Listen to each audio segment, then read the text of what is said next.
So I'd like to start out by talking a little bit about the Shipper Council. And I know a lot of you are aware of it, maybe not all of you, but actually this Bridges event marks the 10-year anniversary of the Shipper Council's founding. And the Shipper Council came out of Bridges 2007 in San Francisco in a little tiny room, about 1/50th the size of this. And you know, the customers kind of concluded, wow, you know, we're a community, we share a common technology platform. What if we kind of work together? And here we are 10 years later, and we're still at it. And so I'm going to bring up a couple of customers as well as very active Shipper Council members, and we're going to take a seat over here on the Tonight Show stage and talk a little bit about it and a little bit of pomp and circumstance, some awards, et cetera, and get things kicked off. So I'd like to have join me on the stage Mariana Kirsten from Del Monte, and I'm not going to say his last name because I'll butcher it, Siva from Solvay. Come on up, guys.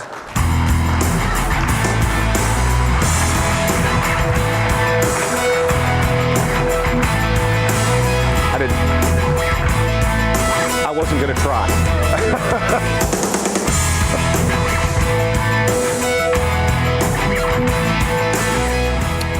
All right. So Siva, you want to just get the last name thing straightened out so I don't... My last name is Narayanan, N-A-R-A-Y-A-N-A-N. So if I had all those A's in college, I wouldn't be here. Yeah, see, you see what I mean? Like, there's no way I would have gotten that right. So that's way better handled. So anyway, I use this slide every year, guys. I mean, I'm sure you are sick to death of seeing it, but I just think it's amazing. This is the Shipper Council today. It's about 190 people representing 70 companies. When you look at the revenue, the collective revenue of the companies that are on the Shipper Council, including these companies here, it's about $1.6 trillion.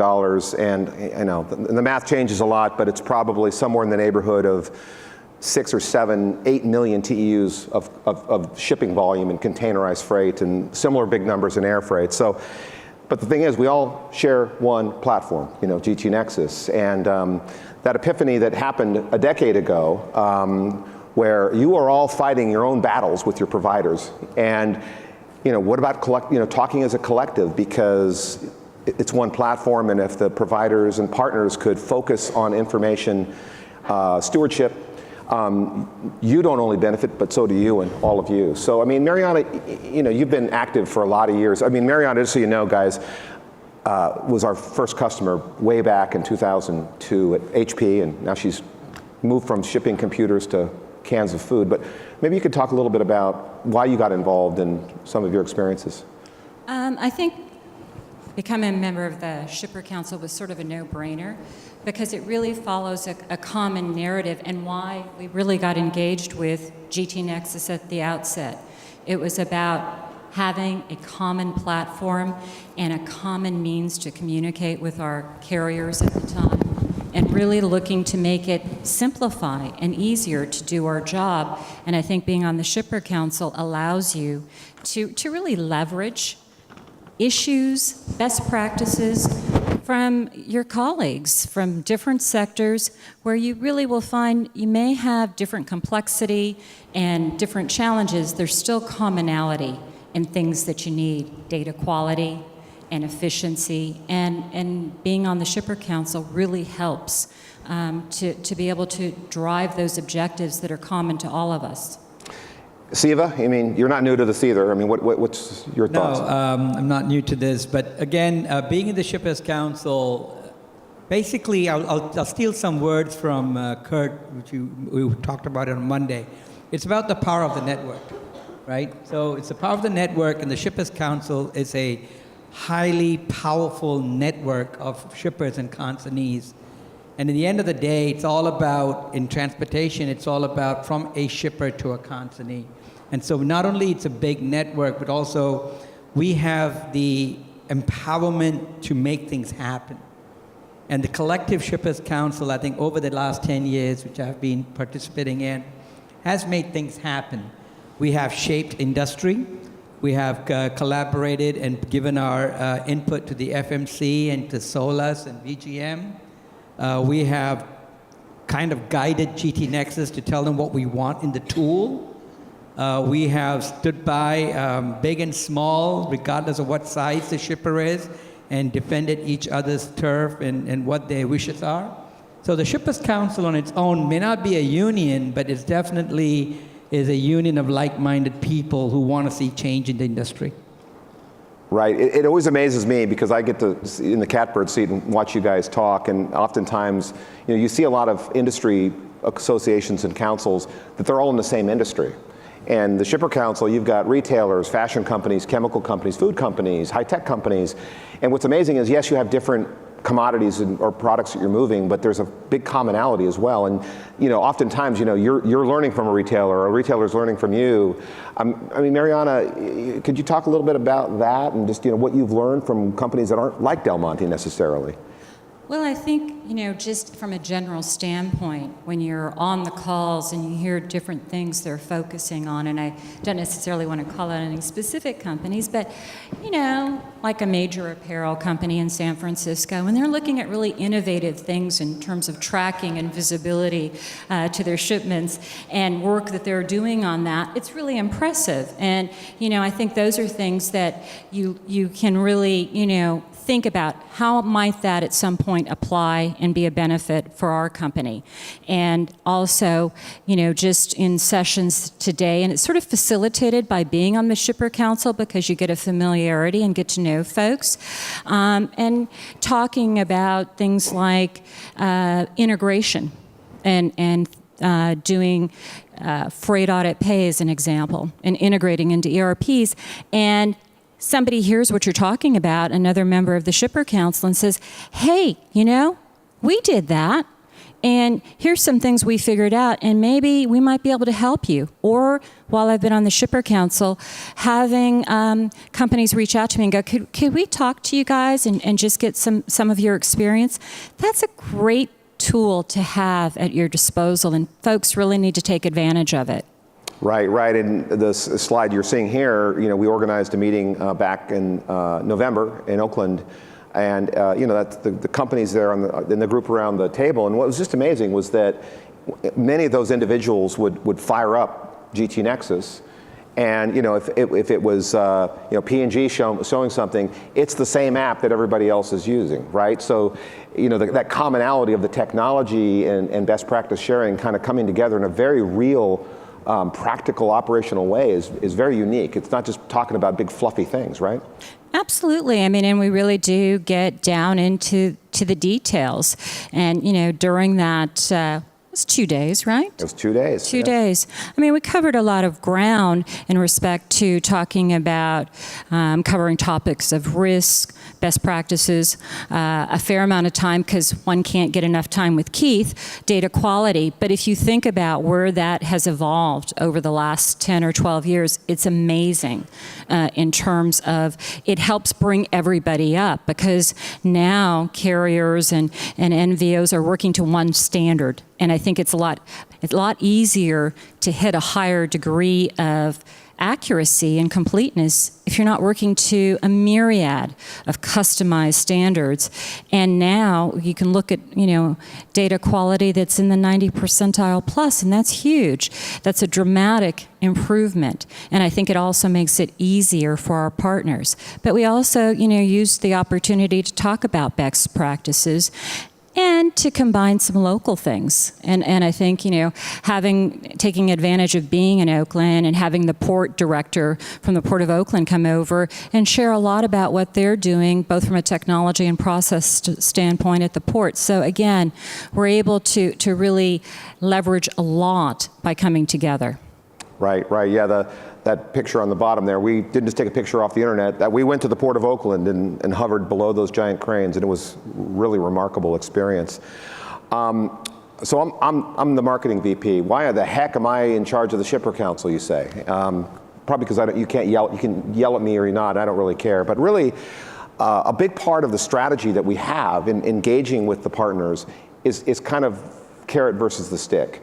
And in our opinion, the way to make the market kind of come around and engage with us is not to be ruthless and threatening, but to be positive. And these are examples of press releases that the group did last year after we handed out some awards and worked with the providers, and this is the kind of coverage that we're getting. And the idea really is, and oftentimes we're dealing down in the IT department, somewhere in the bowels of one of these companies, and how do you get the attention of the leadership, the commercial side of these companies, to understand how important it is. Information is very important today for you guys. I mean, and this is one way to get that attention. Absolutely. It's a positive, it still is a means to be a positive differentiator. And I think that's really important for our partners and our service providers that are on using the GT Nexus platform. And so I think getting that recognition is important and deserved. Right. One of my favorite moments here was, Siva, you'll remember this, years ago, we had a speaking opportunity at the TPM conference, which is a big ocean conference in Long Beach done by the Journal of Commerce. And Siva and a couple other people volunteered to present kind of somewhat like this, but remember how that was a small room. Remember there was only 2,500 people in that room? Yeah, it's about 2,000 people in Long Beach, California. But what was very interesting with that is the attendees got a representation of what the shipper feels in the field of ocean logistics. And I think it's 2011, if I'm not mistaken. Yeah. And we just came off in 2010 after a contentious TPM the year before, right? Yeah. And so it kind of level set on that TPM. What does the shipper feels? And the message that we were able to put forward to the community is, it's not us versus them, guys. It's what we can do to satisfy the end consumer, which is us, when we take off our suits and go home. Right? So basically, it's all about how we serve the consumer, regardless whether being a provider or being a shipper or being a consignee, et cetera, et cetera. Right. So I think the Shippers Council was instrumental in level setting that. And I think ever since that, we've been going on the uphill. Right, right. Mariana, you touched on this a minute ago. So this is our data quality grid, for lack of a better term, and like anything, red is bad, yellow is not very good, and green is good. And back in 2007 when we started this thing, the average data quality, we kind of measure it based on number of events expected versus events received, was in the 60 percentile. And you can't run a supply chain if your data is missing 40% of the time, right? No, I mean, I think that's what's such a key component, because you can have the most elegant platform, but if you don't have the data flowing and it's not complete and accurate, then obviously it's really ineffectual. And I think that's what, I look back to, when other companies were starting out at the time of GTN, and I think they were simplifying that suddenly you were going to have this application and it was going to be plug and play and it was all going to be beautiful and easy, and that's not reality. It's having an elegant solution and a functional solution, but a solution that's also supporting the work that needs to happen among the stakeholders and providers of information on that platform to make it work. Right, right. And Siva, I'm sure you have a point of view on this one. Absolutely. Just a short add-on to it. I promise it'll be short. Two things. One, in this whole conference, we talked about data, right? And this is where we have evolved from 2007 to 2017. We've become much better with data. And it's not just data that we as shippers will be wanting to give to our consumers. It's what our providers give us, is data. And lastly, what you cannot measure, you cannot control. So now we have a better measurement, and that's testimony to it, and we hope to better control it going forward. Right, right. I'm probably going to regret this later, but I have never done this before, but I got to do it. I'm going to give a shout out for this. And there's a person on our team that is instrumental in making this happen. And we didn't prep this, but you know who that is, right? Yes, we do. And who would that be? I think the initials are K. Keith. Keith DeGiorgio. If there's this guy, give him a hand. I mean, literally. I mean, I've never done this before. We didn't practice this. But, you know, I was thinking about this, Keith, you know, and I was thinking the other day when I was preparing for this, and I thought, you know, is there like a person that's more of an authority on this on the entire earth than Keith? I don't think so. So by being part of the Shipper Council, you know, Keith runs a whole side set of calls with all of the, you know, there's 60 people on these calls, and they're going through it. And it's not just event completeness. You're getting into accuracy and timeliness. And it's not just ocean. We're doing air, and we're going to get into other areas, because what we've uncovered and how to do it can be applied in different areas of the supply chain. Absolutely. And I think, sort of kidding aside, he has such a passion about it. I mean, and you know, that's over the years, and it's amazing, and that's why I think it's a real compliment in the results that we see. Right. And by the way, if you get on Keith's Data Quality Committee, you also get to go into his NC2A pool, right? Which is very important to many people. Okay, so as we mentioned before, you know, we like to put some partners up and give a little recognition here, because again, we want to showcase companies that are focused on this and delivering. So the first award, and now by the way, I arranged to have an orchestra, okay, because this is the Tonight Show, right? So we've got the drum roll. The drummer back there is going to hit it, and then Mariana, I'm going to hit the button, and you can make the announcement, okay, and we'll just have the winner come up. So, Maestro.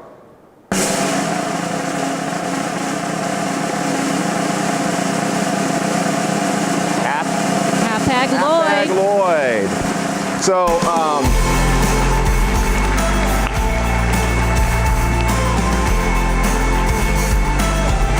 gotta find the right one here. Make sure I get the right one. So, there you go. Congratulations. So, just for a little bit of context here on what these guys have achieved. Okay, so we basically, believe me, Hapag-Lloyd is a huge carrier, and there's a lot of events being pushed into the platform. And this is the fourth time they've won this, and the second year in a row, okay, which is remarkable. So that should be commended, first of all. Second of all, just to give you guys a sense of what they achieved. I need my glasses. Oh, they're over there. Great, so I can't see it. No, those won't work. Those are too powerful. But essentially, we take a random month, and we say, okay, how many events did we expect, and how many did you deliver? And in the month we selected, and I'm not going to tell you because then you'll cheat. We expected Hapag-Lloyd to send us about 80,000 events, and of those 80,000, only 300 were missing, which is remarkable. So that's 99.9%. That's 100% data quality. That does not happen. So you should be very proud of yourself. Thank you very much. So we don't just do ocean, we do air. And similarly, we have a repeat winner from the past. And so Marianne, let's have Maestro hit the drum roll again, please. Are you ready? I'm ready. Expeditors, come on up.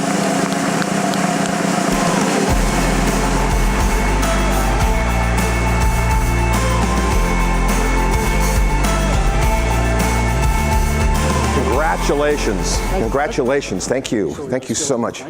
Yeah, right. Up in the bright lights. And similarly with these guys, you know, we're talking about 35,000 expected events, only 200 missing, right? So that's huge. So we thank you on behalf of the entire community. Oh, we got to get together for a picture. We failed. Come on over here, guys. Other side. Okay, sorry. Yeah, okay, sorry about that. We didn't rehearse this part. There you go.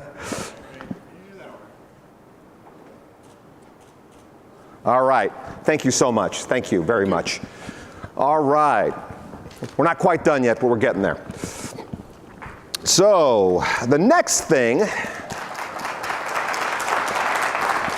the next order of business, if you haven't figured it out already, there's a reason Steve is up here. One of the things we do every year is we make a shift in the chairpersonship. It used to be the chairmanship until we got you finally. A woman leading the charge. That's awesome, right? Awesome. Awesome's coming up next. Women at Infor, if you guys saw that. So Mariana done an amazing job, and we want to thank you. And Siva, welcome to the hot seat. Thank you very much. So, Siva will take the helm. Mariana will fade back into kind of coming to meetings, and I'm still going to make you come up on stage and do panels and all this stuff and press releases. It's not over. Once a marketing person gets their clutches into you, we never let go. Just ask Tom France.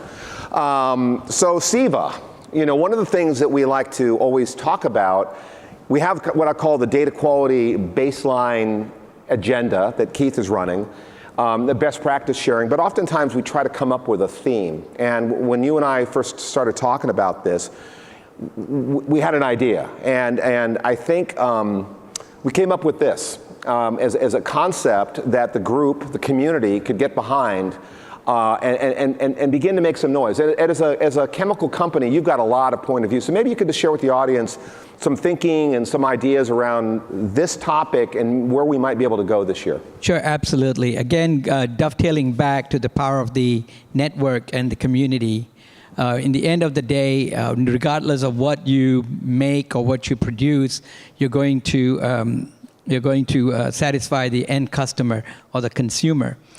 And as a chemical company, and personally myself, very passionate about sustainability. And I think as a community, we will be able to up the ante and raise the awareness of sustainability. When we talk about sustainability, it is just not the environment. It's not climate change. It is also about societal sustainability. It's about financial sustainability. And of course, it's also environmental sustainability.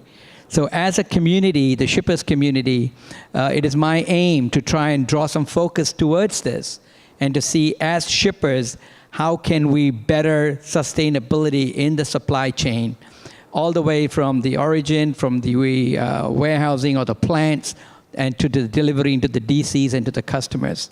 So that's the wish list. That's my vision.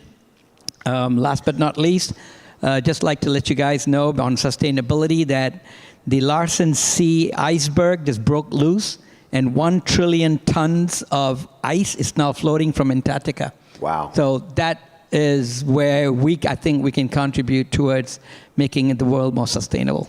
Right. Okay. So for anybody that isn't part of the Shipper Council that would like to be part of the Shipper Council, it's really easy. Talk to your GT Nexus representative. Say, I want to be in that. And there's a little checkbox in our CRM system that they check, and you will start receiving the invitations to the calls and the meetings.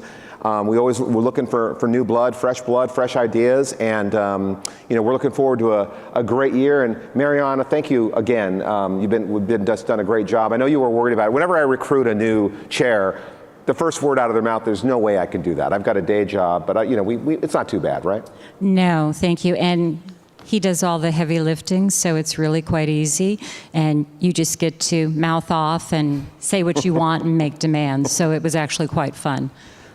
Good. Okay. Well, thanks, everybody, and enjoy the rest of the afternoon.